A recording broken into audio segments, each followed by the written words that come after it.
예배에 오신 여러분들을 환영하고 또 축복하고 또 한 주간을 예배를 시작한 여러분들 삶 속에 하나님의 풍성하신 은혜가 넘치시기를 주님의 이름으로 축복합니다. 아멘. 자, 오늘은 바울의 모범이란 제목을 가지고 말씀을 나눠보려고 합니다. 모범이 뭐예요?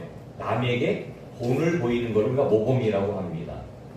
우리가 초등학교, 중학교, 고등학교 다닐 때 보면 학급에서 잘한 사람들 또는 학교에서 잘한 사람들 나중에 졸업식이 되었든지 어떤 기간이 되면 표창을 하죠. 이 사람은 타의 모범이 되어서 이 표창을 수여합니다. 이렇게 모범상을 수여를 하는 것들을 보게 되어집니다. 바울의 모범. 바울은 어떤 삶을 살았기에 우리가 그의 삶을 본받아야 되는지 오늘 말씀을 통해서 함께 나누어 보려고 합니다. 자, 오늘 말씀 17절에 보면 바울이 밀레도에서 사람을 에베소로 보내어 교회 장로들을 청했다라고 이렇게 기록을 하고 있습니다. 우리가 이게 안 가본 지역이라 이 지명을 거론을 하면 잘 모르죠. 우리나라는 부산 하면 어디가 있는지, 광주 하면 어디가 있는지, 강릉 하면 어디가 있는지 여러분들이 다녀봤으니까, 물론 안 가보신 분들은 잘 모르겠지만 우리가 다녀봤기 때문에 부산은 저기 있고 광주는 저기 있고, 광주 위에 가면 광주 내려가면 목포가 있고 옆으로 가면 여수가 있고 잘 알잖아요. 근데 성경에 나오는 지명들은 우리가 성지순례를 가지 아니하면 사실 잘 모르게 됩니다. 그래서 저도 기도 제목이 항상 그거예요. 하나님, 성지순례를 다녀올 수 있도록 은혜를 베풀어 주세요. 그래서 코로나 끝나자마자 이스라엘은 다녀올 수 있어서 감사한데, 제가 또 기도 제목이 있다면 이스라엘이 아닌 지역, 터키 지역이나 또 이집트 지역이나 요르단 지역이나 또 그리스 지역이나 출애굽 과정과 또 바울이 전도했던 그 선교의 여정을 한번 돌아봤으면 좋겠다라는 것이 기도의 제목입니다. 이스라엘을 갔다 오니까요, 더 이렇게 설교할 때 제가 머릿속에 지도가 그려지니까 더 확실하게 말할 수 있고 생동감 있게 증거를 할 수 있습니다. 자, 오늘 말씀 보면 밀레도라는 지역이 나오는데, 이 밀레도라는 지역은 터키 지역입니다. 터키 지역. 우리가 잘 알고 있는 에베소라는 도시가 나오는데, 에베소라는 지역은 소아시아 중에서도 가장 그래도 교회가 잘 성장했던 지역이고, 바울이 선교의 거점을 가지고 활동했던 지역입니다. 이 에베소 지역에서 전도를 하면서 많은 시간들을 보내게 되는 그런 시간들을 갖게 되어지죠. 그래서 그곳에서 교회를 세우고 성도들을 전도하고 또 교회 일꾼들을 세웠겠죠. 그래서 오늘 보니까 장로들을 청했다라고 이렇게 표현하고 있는데, 장로들을 세우고 교회 일꾼들을 세웠는데, 지금 오늘 말씀은 바울이 1차, 2차, 3차 전도 여행을 떠나지요. 그런데 마지막 3차 여행 중에 있었던 이야기입니다. 1차, 2차 전도여행 마치고 3차 전도여행도 마치고 이제는 마지막 전도의 여정을 하면서 어디로 가려고 하냐면 예루살렘으로 가려고 계획을 하고 있어요. 그러면서 지나가는 과정에 밀레도라는 항구 도시로 가게 되어집니다. 밀레도라는 지역은 에베소에서 약 45km 정도 떨어진 지역이라고 해요. 저도 안 가봐서 잘 모르지만 제가 이제 설교를 준비하면서 그 약도를 펴보고 조사를 해보고 또 연구를 해보니까 에베소에서 45.5km 정도 떨어진 항구 지역. 그래서 이 항구 지역에서 지금 밀레도라는 항구 지역에서 바울은 배를 타고 지금 예루살렘을 향해서 지금 가려고 하는, 저쪽 항구 도시로 가려고 하는 그런 계획 중에 지금 에베소를 가야 되는데, 에베소라는 지역을 가야 되는데 시간이 없어요. 왜 시간이 없냐면 16절에 나와 있죠. 바울이 아시아에서 지체하지 않기 위하여 에베소를 지나 배 타고 가기로 작정하였으니 이는 될 수 있는 대로 오순절 안에, 오순절이라면 이스라엘 백성들이 이스라엘 백성들이 지게 된 절기죠. 그 오순절 안에 예루살렘에 이르려고 급히 가밀러라. 그래서 시간이 여유가 있다면 에베소 지역에 가서 그 장로들을 만나고 교인들을 만나고 위로하고 떠나야 되는데 좀 시간이 없어요. 그래서 밀레도라는 지역을 거치면서 그 에베소에 있는 장로들을 오라고 한 거예요. 일로 와서 나랑 함께 이야기를 하자라는 그런 내용입니다. 그래서 18절에 보니까 오매 그들에게 말하되 에베소에서 온 장로들에게 바울이 말하면서 아시아에 들어온 첫날부터 내가 바울이 아시아라는 것은 지금의 아시아가 아니고 터키 지역을 말하는 거예요. 소아시아라고 그때 이야기했는데 그 터키 지역에 들어온 첫날부터 지금까지 내가 항상 여러분 가운데 어떻게 행하였는지를 여러분도 아는 바니 내가 여러분들에게 어떻게 믿음의 본을 보였는지 어떻게 살았는지 여러분들이 잘 알지 않습니까? 라는 그런 내용입니다. 그러면서 바울이 오늘 이 말씀을 하는 거예요. 19절 보니까 곧 모든 겸손과 눈물로 여러분들을 섬겼습니다 라는 것이죠. 첫 번째는 바울은 자기 모범을 이렇게 이야기합니다. 나는 눈물과 겸손으로 주님의 사명을 감당했습니다. 이 첫 번째 대지입니다. 눈물과 겸손의 본을 보였다라는 겁니다. 제가 바울의 생애를 조사해 보니까 바울은 68세 또는 67세에 죽었다고 그래요. 거의 그냥 70년을 살았다고 보면 바울이 처음에는 유대교인으로서 예수 믿는 사람들을 박해했던 사람입니다. 잘 알고 있지요. 예수 믿는 사람들 박해했어요. 예수 믿는 사람을 잡아 때리기도 하고 고문도 하고 심지어는 스데반을 죽게 한 장본인이 바울이었다 이렇게 이야기를 하는데 그런 삶을 살았습니다. 근데 바울이 다메섹에 가서 그리스도인들을 잡기 위해서 갔는데 그때의 나이가 35살이라고요. 35살. 그러니까 바울의 생애에 있어서 딱 중간이에요. 35살 때에 예수를 만나는 거예요. 회심의 역사가 일어나는 거예요. 그리고 나서 10년 동안 이 바울은 사실 유대인들에게도 죽임을 당할 그런 고난을 당하고 또 그리스도인들 예수 믿는 사람들로부터도 인정을 못 받습니다. 유대인들 측에서 보면 배신자예요. 그리스도인들의 측에서 보면 바울은 어떤 사람이냐면 첩자예요. 저 거짓말로 예수 믿는 척하고 예수 믿는 사람들을 잡아 고난하고 죽이려고 거짓을 하는 거다라고 이야기하면서 인정을 못 받았어요. 그러니까 약 10년 동안 바울은 고향에 가 있기도 하고 또 다른 지역에 가 있기도 하면서 10년이라는 시간을 보내게 되어야 됩니다. 그리고 나서 10년이 지난 45살 때에 비로소 바울은 이제 복음의 사역을 시작해요. 바울 곁에는 바나바라는 그런 사람이 있었는데 바울의 1차 전도여행에 같이 떠났던 그 바나바가 바울을 잘 격려하고 세워서 그를 데리고 전도여행을 떠나게 되어집니다. 우리가 잘 알고 있는 안디옥 교회에서 파송을 하고 바울은 전도여행을 떠나요. 그게 45살이에요. 45살 때 전도여행을 시작하는 거예요. 그리고 나서 바울이 전도여행을 끝나는 나이가 거의 60이 되어집니다. 사실 전도여행 1차, 2차, 3차 전도여행을 다 합치면 10년이라는 시간이지만 그 중간에 휴식기가 있었고 여러 시간이 있었기 때문에 그런 시간들을 다 따져보니까 한 15년 정도 사역을 했죠. 그리고 나서 60세 이후에 바울은 로마로 압송이 되어지고 감옥 생활을 하고 풀려나게 되고 또 감옥 생활을 하고 풀려나게 되어지고 결국에는 67세, 68세에 생을 마감했다라고 성경학자들은 이렇게 바울의 생애를 기록하는 것을 보게 되어집니다.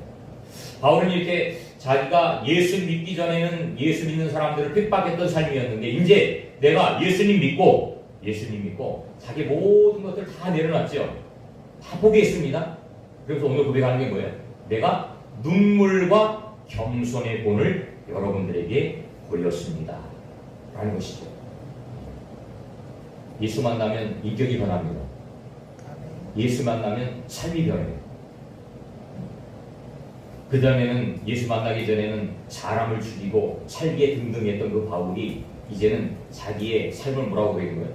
나는 눈물의 사람이었다. 나는 겸손의 사람이었다. 이렇게 이야기합니다. 얼마나 교만했어요? 얼마나 자랑할 것이 많았어요? 나는 유대교인이고 바리새파고 가말리엘의 문화에 있었고 최고의 학문을 했던 사람이다. 로마 시민권을 가지고 있었던 사람이다. 자랑할 것이 얼마나 많았어요. 근데 바울은 예수님 만나면서 모든 것들을 다 내려놨다는 거예요. 기득권을 다 내려놨다는 거예요. 그러니까 저도 가만히 그런 걸 생각해 봤어요. 어떤 사람은 많은 재산을 가지고 있어요. 어떤 사람은 없는 사람도 있고, 그죠? 엄청난 부를 축적한 사람도 있고. 근데 하나님의 입장에 봤을 때는 그 부자와 가난한 사람이 뭐가 다를까? 하나님 입장에 봤을 때, 그죠? 근데 우리는 세상에 자랑하잖아요. 좀 많이 가지고 있으면 의시되고, 좀 높은 자리에 있으면 의시되고, 이게 우리 모습이라는 거예요. 근데 바울이 예수님을 경험하고 나니까 그 세상의 모든 것들이 다 별로 의미가 없더라고요. 세상 앞에 내가 겸손해야 되겠구나, 이 마음을 갖고 겸손. 그래서 바울은 항상 그 얘기죠. 내가 자랑할 것은 오직 뭐다? 십자가다. 여러분 자랑할 것이 뭡니까? 여러분 자랑할 거리가 뭐예요?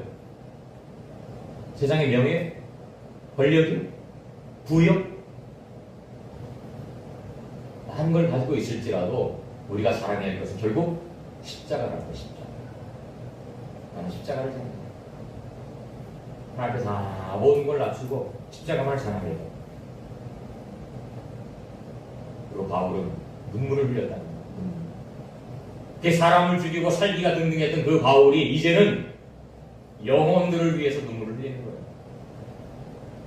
교회를 향해서, 세워진 일꾼들을 향해서 눈물을 흘리는 거예요. 그냥 지나갈 수도 있잖아요. 근데 바울은 그 에베소에 있는 장로들을 부르는 거예요. 그들을 향해서 눈물을 흘리는 거예요. 눈물을 흘리는 거예요. 여러분들 제발 믿음으로 사세요. 여러분들 제발 하나님의 영광 위에 사세요. 눈물, 안타까움의 눈물이죠. 안타까움의 눈물. 영혼을 사랑하는 그 안타까움의 눈물을 흘렸다는 거예요. 우리도 마찬가지입니다. 우리가 영혼을 사랑하면서 그 영혼들을 위해서 눈물을 흘려야 될 줄로 믿습니다. 여러분들 가족 중에 아직도 불신 가족이 있다면 그 영혼들을 위해서 눈물을 흘려야 돼요. 부모님이 될 수도 있고, 배우자가 될 수도 있고, 또 형제자매가 될 수도 있죠. 그 영혼들 향해서 눈물을 흘리라. 바울이 그랬던 거죠. 너희도 그런 삶을 살라는 것이죠. 하나님 그 눈물을 닫아주실 줄로 믿습니다. 시편 126편에 보니까 눈물을 흘리며 씨를 뿌리는 자는 기쁨으로 거두리로다. 울며 씨를 뿌리러 나가는 자는 반드시 기쁨으로 그 곡식단을 가지고 돌아오리라. 이렇게 말씀하고 있습니다. 저와 여러분들의 눈물을 통해서 누군가는 구원받게 된다. 언제일지는 모르지요. 하나님의 때, 우리가 생각하는 때와 하나님의 때는 다르더라고요. 우리는 빨리빨리 뭐든지, 그죠? 뭐든지 빨리빨리 되기를 원해요. 근데 하나님은 빨리빨리 안 해주시더라고요. 하나님의 시간표가 있어요. 하나님의 정해진 시간이 되어야 내가 그렇게 기도했던 남편이, 아내가 예수님 믿게 되어져요. 내가 그렇게 기도했던 부모님들이 예수님 믿게 되어져요. 내가 그렇게 기도했던 자녀들이 예수님 믿게 되어져요. 바로 기도해서 바로 응답받으면 얼마나 좋을까요? 근데 그런 경우는 거의 없더라고요. 제가 경험해보라. 하나님은 바로바로 응답은 안 되더라고요. 어느 정도 마음이 높고 내가 완전히 깨어지고 부서지고 거의 포기 상태가 되었을 때에 그때 하나님은 역사하십니다. 여러분 기도해야 됩니다. 기도해야 돼요. 배우자를 위해서 기도하시고 자녀들을 위해서 기도하시고 끊임없이 기도해요. 그 모범을 보이라는 거예요. 내가 이렇게 살았던 것처럼 당신들도 이렇게 살아야 됩니다. 라는 바울의 권면이죠. 겸손의 삶을 살아야 되고 눈물의 삶을 살아야 됩니다. 마치 에레미야가 그 이스라엘 백성들을 향해서 눈물을 흘렸던 그 눈물, 민족을 향해서 눈물을 흘렸던 그 눈물. 그럼 사실 저와 여러분들도 민족을 위해서 기도해야 돼요. 우리나라 알잖아요. 사정이 어떤지 알잖아요. 대통령을 위해서 기도해야 돼요. 대통령이 잘하고 못하고 우리가 뭐 물론 판단할 수 있겠지만 일단 세워졌으면 그 대통령을 위해서 기도해야 되는 거예요. 더 잘할 수 있도록, 국민들에게 인정받을 수 있도록 기도해야 된다는 거예요. 계속해서 나라가 문화가 발달하고 여러 가지 많은 것들이 발전하면서 하나님을 떠나는 일들이 많이 생겨나요. 아이들도 마찬가지입니다. 아이들도. 더더욱 교회 갈 수 있는 환경보다는요, 교회 안 갈 수 있는 환경이 더 많이 만들어지고 있어요. 그러니까 믿음으로 산다는 것, 믿음을 지키며 살아간다는 것, 그거 점점 힘들죠. 삶이 나아지면 나아질수록 더 그런 거예요. 지금은 이제 토요일하고 주일날도 쉬잖아요. 뭐 안 쉬는 분도 있지만. 근데 지금 계속해서 뭘 권해요?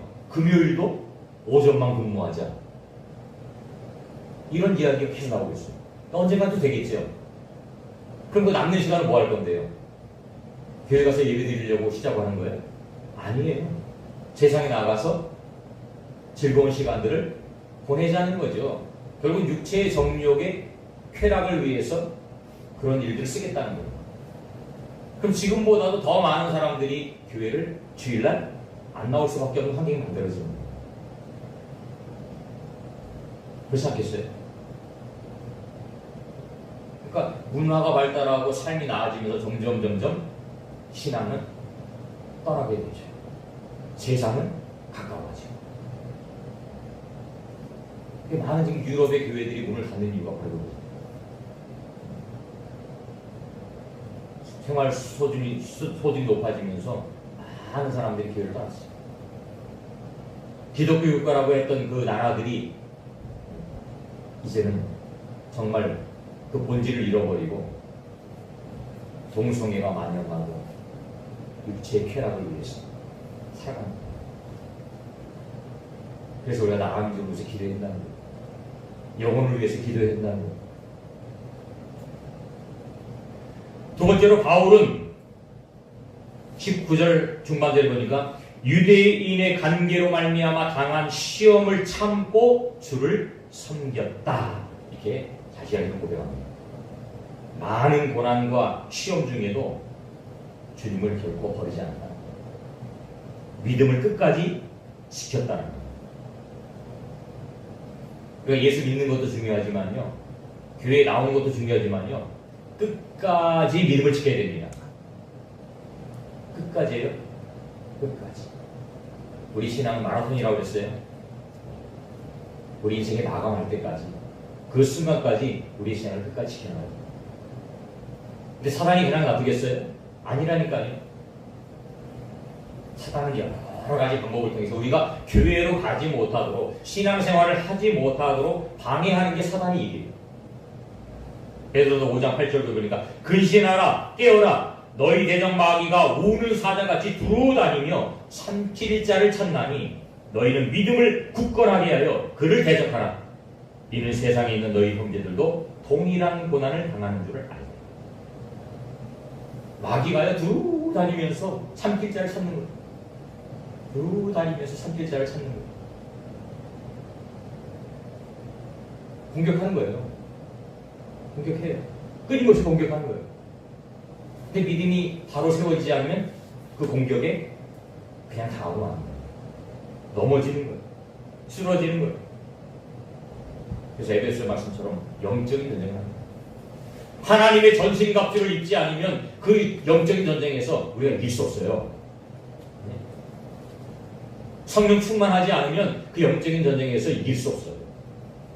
저도 마찬가지입니다. 목회자인 저도 마찬가지예요. 제가 성령 충만하지 않으면 저도 넘어져요. 저도 쓰러질 수 있어요. 그래서 늘 깨어서 기도하고 늘 하나님의 말씀을 순종하기 위해서, 하나님의 뜻에 따라 살아가기 위해서 부단히 애를 쓰는 거예요.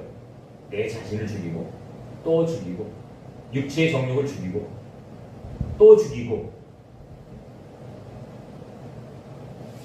제 고집과 제 뜻과 제 생각대로 하면 하나님 기뻐하는 삶이 아니에요. 저도 여러분과 똑같아요. 육체의 정욕 즐길 수 있고 세상의 쾌락 즐길 수 있고 얼마든지 할 수 있어요. 근데 그게 결코 하나님이 기뻐하는 일이 아니기 때문에 그런 것들을 안 하려고 애를 쓰는 거예요. 죽이려고 애를 쓰는 거예요.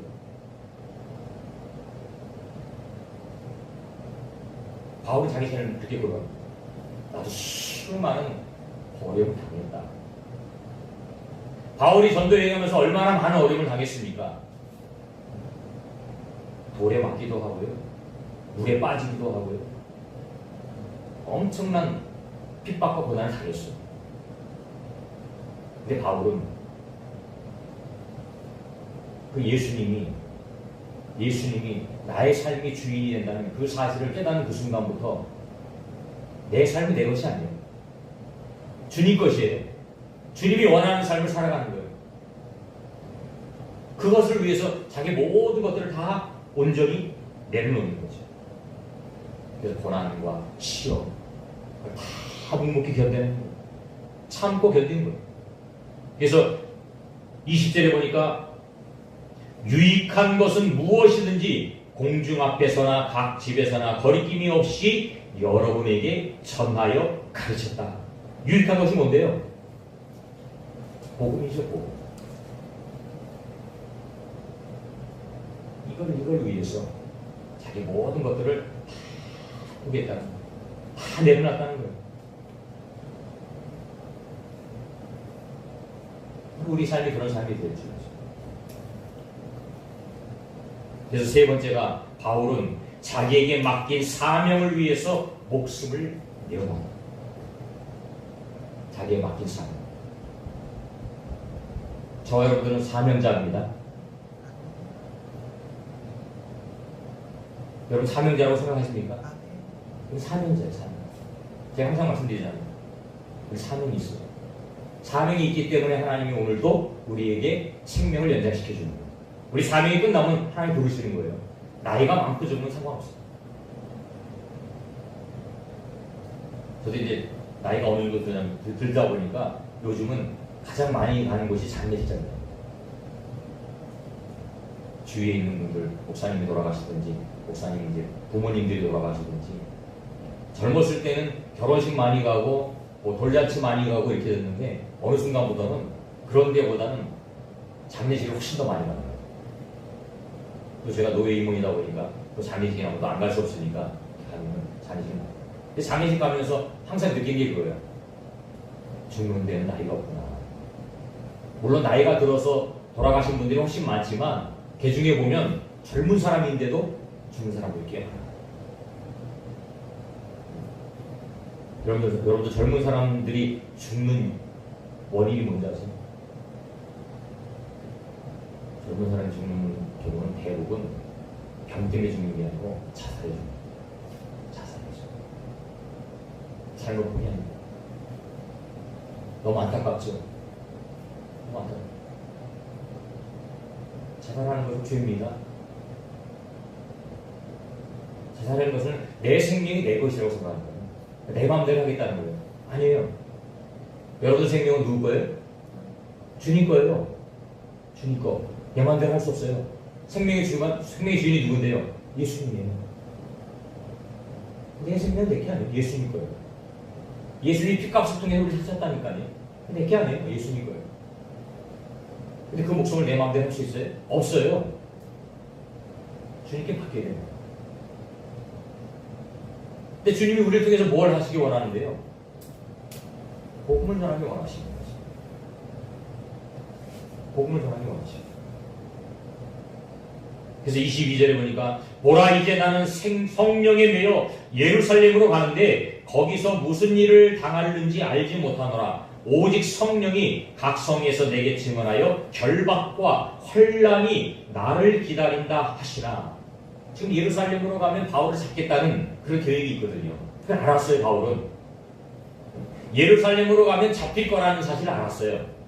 그럼 가야 돼요? 말아야 돼요? 우리 생각엔 가지 말아야 돼요. 잡히는데 왜 가요? 그죠? 죽을 수도 있는데 왜 가요? 근데 바울은 가겠다는 거예요. 그게 24절 말씀입니다. 같이 한번 읽어볼까요? 24절 시작. 내가 달려갈 길과 주 예수께 받은 사명 곧 하나님의 은혜의 복음을 증언하는 일을 마치려 하면은 나의 생명조차 조금도 귀한 것으로 여기지 아니하노라. 이 목표가 바울의 달려갈 길이 바로 이거라는 거. 복음 증거라는 거. 복음 증거. 복음 증거를 위해서는 나의 생명도 아끼지 않고 주님 앞에 드리겠다라는 이 바울의 고백입니다. 이 믿음의 결단의 고백입니다. 그래서 바울은 그들을 향해서 말하는 거예요. 에베소에 초청한 장로들을 향해서 말하는 거예요.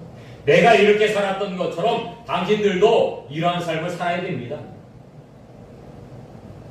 지금 이 순간 여기 앉아있는 여러분들 모두도 마찬가지예요.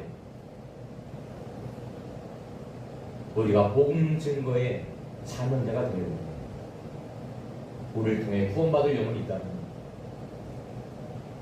사복음서에서는 마지막이 다 이거예요. 마태복음, 마가복음, 누가복음, 요한복음, 사복음서에 다 공통적으로 이 이야기를 예수님이 하시는 거예요. 마태복음 28장 19절 20절에 너희는 가서 모든 민족을 제자로 삼아 아버지와 아들과 성령의 이름으로 세례를 베풀고 내가 너희에게 분부한 모든 것을 가르쳐 지키게 하라. 복음 전파의 사명을 주셨습니다. 또 마가복음 16장 15절에는 너희는 온 천하에 다니며 만민에게 복음을 전파하라. 이 말씀을 하셨습니다. 그리고 누가복음 24장에는 너희는 이 모든 일의 증인이라. 십자가와 부활의 증인이라. 이 말씀을 하셨습니다.